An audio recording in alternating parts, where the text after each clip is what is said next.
أعوذ بالله من الشيطان الرجيم بسم الله الرحمن الرحيم سبح اسم ربك الأعلى الذي خلق فسوى والذي قدر فهدى والذي أخرج المرعى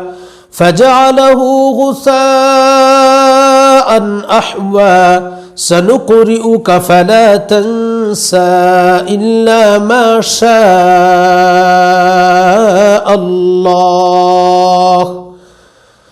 إنه يعلم الجهر وما يخفى ونيسرك لليسرى فذكر إن نفعت الذكرى سيذكر من يخشى ويتجنبها الأشقى الذي يصلى النار الكبرى ثم لا يموت فيها ولا يحيا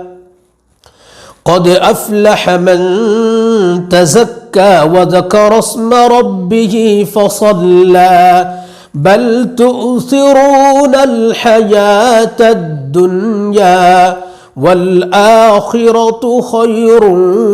وأبقى إن هذا لفي الصحف الأولى صحف إبراهيم وموسى.